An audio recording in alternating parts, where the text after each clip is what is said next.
सिर्फ रमजान मुबारक बोलने से काम चल जाएगा? नहीं। चलिए अपने आप से कुछ वादे करते हैं।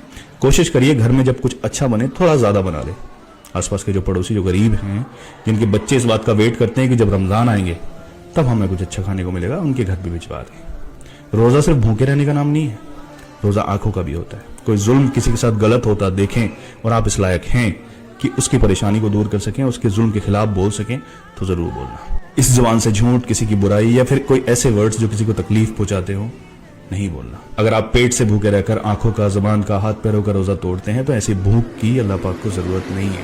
इफ्तार की दुआएं बहुत कबूल होती हैं। अपनी दुआओं में सबको याद रखना, सबके लिए सोचना, क्योंकि नेक इंसान वही है जो दूसरों के लिए भी ऐसा ही सोचे जैसा वो अपने लिए सोचता है। चलिए अब बोलता हूँ रमजान मुबारक। इबादत। अगर आपके बेटे बुरी आदतों में पड़ जाएं तो उनकी शादी कराने की जगह उनका इलाज कराने का सोचिए, क्योंकि लोगों की बेटियां आपके बेटों की बेहुदा हरकतों को सुधारने की मशीन नहीं होती। बेटियां तो बाबुल की रानियां हैं।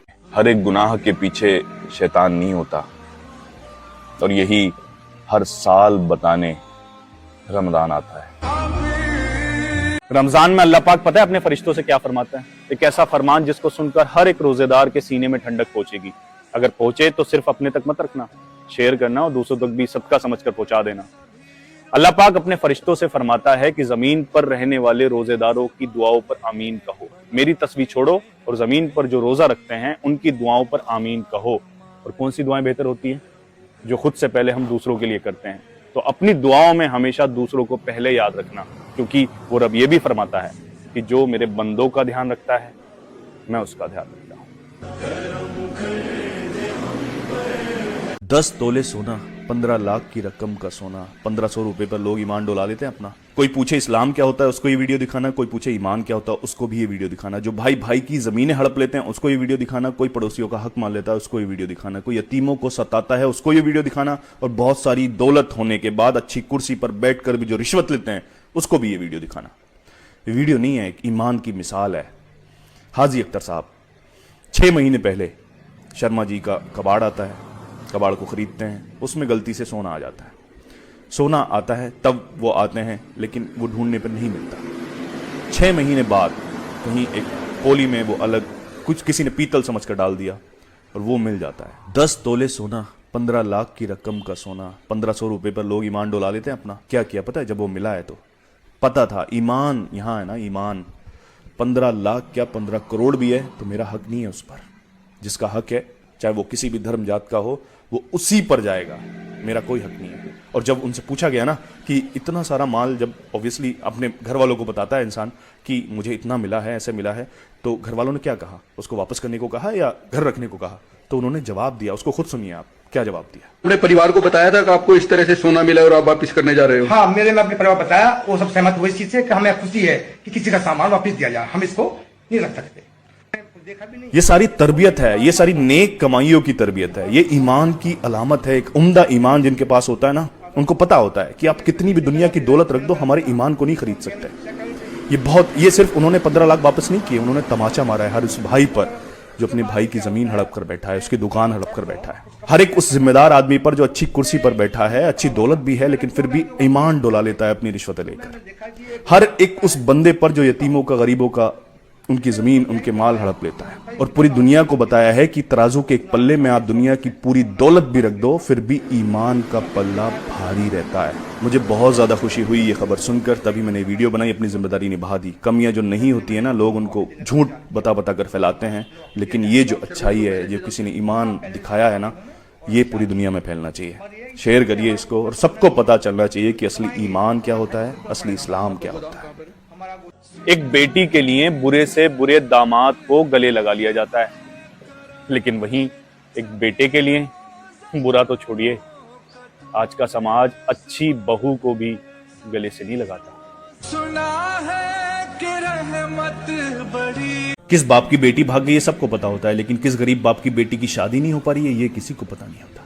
किस घर के चलन खराब है, किस घर के कैरेक्टर खराब है सबको पता होगा, लेकिन कौन सा घर रात को भूखा सोता है ये किसी को पता नहीं होता।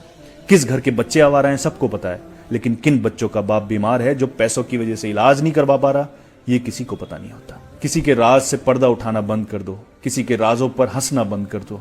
राज सबके होते हैं, खुदा ने जब तुम्हारे राजों पर पर्दा डाल कर रखा है तो तुम भी दूसरों के राजों को मत खोलो। फिर तुम अगर दूसरों के राज खोलोगे और खुद को 7 पर्दों के पीछे भी छुपा लोगे ना, वहां से भी निकाल कर खुदा तुमको रुसवा कर देगा। कि पता नहीं क्या हो गया है, ये जख्म ठीक ही नहीं हो रहा, इन्फेक्शन बढ़ता चला जा रहा है। अब उस बुजुर्ग ने उससे पूछा, कुछ ऐसा तो नहीं किया है जो तुम्हें नहीं करना चाहिए था? एक गरीब मछुआरा समुद्र से मछलियां पकड़ता था, बहुत सारा कर्जा उसके ऊपर था, समुद्र से मछलियां पकड़ता था, अपने परिवार को पालता था। एक दिन क्या हुआ ना, जब मछलियां पकड़ने वो गया तो बहुत महंगी मछली उसके हाथ लगी। बहुत खुश हुआ कि अब मेरे हाथ में महंगी मछली लग गई है, मैं बेचूंगा इसको और जो है ना सारा कर्जा भुगता दूंगा, मेरे परिवार की हालत अच्छी हो जाएगी। काफी महंगी मछली थी। वो मछली को अपने हाथों में उठाकर खुशी खुशी अपने घर वापस आ रहा था, तब उसको रास्ते में एक जालिम मिला। होते हैं ना कुछ जालिम लोग जो जुल्म करते रहते हैं। उसने उसके हाथों में मछली देखी, अरे ये तो बहुत महंगी मछली है। उसने उसका रास्ता रोक कर खड़ा हो गया, बोला ये मछली मुझे दे दे। अब वो कमजोर था, बोले नहीं है, बहुत मेहनत से मछली आई है, मेरे परिवार के अच्छे दिन होने वाले हैं, ये मछली मैं नहीं दे सकता। उसने कहा नहीं, ये मछली मुझे दे दे। उसने जबरदस्ती वो मछली छीन ली। वो मछुआरा मन मारकर अपनी आंखों में आंसू लेकर वहां से चला गया। अब मछली उस जालिम इंसान के हाथों में थी। वो मछली को लेकर अपने घर आ रहा था, तब उस मछली ने उसके उंगली में काट लिया। अब उसको इतना ज्यादा दर्द हुआ, अब वो घर नहीं गया, सीधा डॉक्टर के पास गया। डॉक्टर ने उसको बैंडेज किया, लेकिन वो घाव ऐसा था, डॉक्टर बोला ये अजीब सा घाव है, इस घाव को काटना पड़ेगा। उसने वो घाव काट दिया। फिर अगले दिन जब वो पट्टी कराने के लिए गया तो वो जख्म कम होने की जगह और बढ़ गया था। डॉक्टर ने कहा इसका इन्फेक्शन बढ़ रहा है, ये उंगली काटनी पड़ेगी। तो मरता क्या ना करता, उंगली काटी। फिर क्या हुआ, अगले दिन जब बैंडेज कराने के लिए वो गया तो जख्म और ज्यादा बढ़ता चला जा रहा है। डॉक्टर बोला ये अजीब सा इन्फेक्शन है, अब ये हाथ काटना पड़ेगा वरना ये इन्फेक्शन पूरी बॉडी में फैल जाएगा। उसका हाथ कटा, यहां तक कि उसका बाजू भी कट गया। फिर जब वो उदास बैठा था ना, तब एक बुजुर्ग ने उसकी उदासी की वजह पूछी, क्यों उदास हो? उन्होंने बोला कि पता नहीं क्या हो गया है, ये जख्म ठीक ही नहीं हो रहा, इन्फेक्शन बढ़ता चला जा रहा है। अब उस बुजुर्ग ने उससे पूछा, कुछ ऐसा तो नहीं किया है जो तुम्हें नहीं करना चाहिए था? उसने कहा किया तो है मैंने ऐसा, कि कमाया किसी और ने था लेकिन उसको खाने की कोशिश मैंने की। तो बुजुर्ग ने कहा जाओ और उससे माफी मांगो। उस गरीब मछुआरे के पास गया और जाकर बोला ऐसा तूने क्या किया? मैंने तेरी एक मछली तो ली थी, तूने ऐसी कैसी बद्दुआ दी है, कैसा जादू कर दिया कि मेरा जख्म ठीक नहीं हो रहा है, मेरा शरीर कटता चला जा रहा है? तब उसने जो जवाब दिया ना, उसको यहाँ लिख लेना। उसने कहा मैं कमजोर गरीब इंसान क्या कर सकता हूँ, मैंने बस खुदा से इतना ही कहा था कि अरब उस जालिम ने मुझसे मेरी कमाई छीनकर अपनी ताकत दिखाई थी, तू उसे अपनी ताकत दिखा देना। ऐसे लोगों की बद्दुआएं लेने से डरो जिनका खुदा के सिवा कोई नहीं होता, क्योंकि मैंने इन मजलूमों के आंसुओं की वजह से बहुत सारे जालिमों की नस्लों को बर्बाद होते हुए देखा है। नमाज के बदले जन्नत, हज के बदले जन्नत, तहज्जुद के बदले जन्नत, ज़कात के बदले जन्नत, खैरात के बदले जन्नत, हर एक नेकी के बदले जन्नत मिलेगी। तो फिर रोजे के बदले क्या मिलेगा? मेरा रब फरमाता है कि रोजे का बदला मैं खुद हूं, यानी रोजेदार को रब मिलेगा। जिन लोगों ने पूरा हिसाब ही गलतियों का रखना होता है, तो उनको क्या खाक पता होगा कि तुमने कभी उनके साथ अच्छाई की भी है या नहीं। चंद लम्हात के वास्ते रोजा आपके दिलों को साफ करता है। रोजा इन दिलों से नफरतों को निकालता है, अदावतों को निकालता है, हसद को निकालता है। रमजान का महीना जब आता है ना, तो आपकी आंखों का रोजा होता है, आपकी जुबान का रोजा होता है, आपका दिल का रोजा होता है, आपके पूरे वजूद का रोजा होता है। आप अपनी जुबान से किसी को गाली नहीं दे सकते, किसी को बुरा नहीं कह सकते, और कोई आपको गाली दे रहा है तो उससे आप कहेंगे कि मेरा रोजा है। रोजा आपको ट्रेनिंग देता है और फिर ये बता कर जाता है, पूरे महीने रोजे, ये रमजान का महीना ट्रेनिंग देकर हमें बता कर जाता है कि जिंदगी को इसी तरह से जीना है।